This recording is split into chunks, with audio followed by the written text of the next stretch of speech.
السلام علیکم ورحمۃ اللہ۔ اگر بچہ بہت زیادہ رو رہا ہے اور بلا وجہ بچہ رو رہا ہے، یعنی اسے کوئی تکلیف نہیں ہے، کوئی بخار نہیں ہے، سر درد نہیں ہے، پیٹ میں درد نہیں ہے، بلا وجہ چڑچڑاپن ہے بچے میں، رو رہا ہے، دودھ نہیں پی رہا، کچھ کھاتا پیتا نہیں ہے، بس روئے جا رہا ہے، یعنی اس کو نظر لگی ہے، تو آج میں آپ لوگوں کو اس کا بہترین عمل بتانے جا رہا ہوں، اور یہ مجرب عمل ہے، یعنی میں خود یہ عمل کرتا ہوں، میں خود یہ دم کرتا ہوں، اور اللہ کی رحمت سے بچہ فوراً چپ کر جاتا ہے۔ جتنا مرضی بچے کو نظر لگی ہو، انشاءاللہ عز و جل اگر یہ پڑھ کر آپ دم کریں گے تو بچے کی فوراً نظر اتر جائے گی، ٹھیک ہے نا۔ بہت ہی مجرب عمل ہے۔ میں نے جن لوگوں کو یہ عمل بتایا انہوں نے بتایا کہ ہمیں اس کا 100% رزلٹ ملا ہے، یعنی بچہ اگر چڑچڑاپن ہے بچے میں، بلا وجہ رو رہا ہے، کہیں بعض دفعہ بچوں کو نظر لگ جاتی ہے نا، بچے روتے رہتے ہیں، چپ نہیں کرتے، تو یہ مجرب عمل ہے، آپ نے اس عمل کو کرنا ہے، انشاءاللہ عز و جل آپ کو 100% اس کا رزلٹ ملے گا۔ عمل یہ ہے کہ سب سے پہلے آپ نے جو ہے 7 مرتبہ درود پاک پڑھنا ہے۔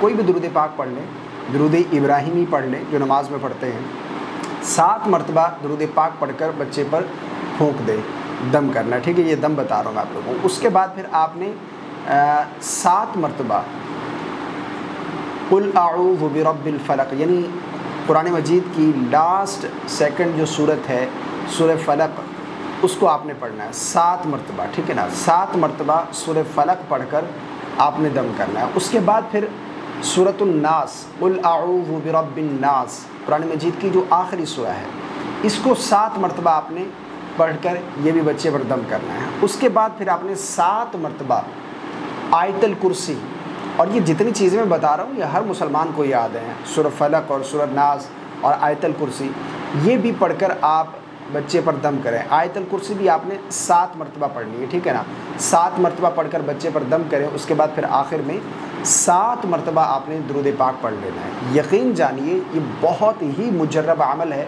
یہ جتنی بھی بری نظر ہے انشاءاللہ عز و جل یہ نظر کا توڑ ہے، آپ نے اس عمل کو ضرور کرنا ہے۔ بعض دفعہ لوگ پریشان ہوتے ہیں کہ بچہ رو رہا ہے، چڑچڑاپن ہے، بنا فیڈ کرتا ہے، دودھ وغیرہ نہیں پیتا، بچے میں جو ہے ایک عجیب کیفیت ہے، یعنی بے چین ہے، بے سکون ہے بچہ، تو نظر لگ جاتی ہے بچوں کو، اور نظر جو ہے یہ حق ہے، ایسا نہیں کہ نظر نہیں لگتی، نظر لگتی ہے، ٹھیک ہے نا۔ اور اس کی یہ ریزن بھی نہیں ہے کہ بچہ خوبصورت ہوگا، زیادہ جو ہے وہ خوبصورت حسین و جمیل ہوگا تو بچے کو نظر لگے گی، ایسا نہیں، نظر کسی کو بھی لگ سکتی ہے، ٹھیک ہے نا۔ تو آپ اگر نظر ہے، بچہ بلا وجہ رو رہا ہے، تو آپ یہ پڑھ کر، کوئی بھی پڑھ لے، بچے کی ماں پڑھ لے، بچے کا باپ پڑھ لے، کوئی بھی پڑھ کر جو ہے دم کریں، انشاءاللہ عز و جل بچہ فوراً سے چپ کر جائے گا، انشاءاللہ عز و جل۔ یہ مجرب عمل ہے۔ اس ویڈیو کو شیئر کر دیجیے گا، اور پسند آنے کی صورت میں لائک ضرور کر دیجیے گا۔ السلام علیکم ورحمۃ اللہ۔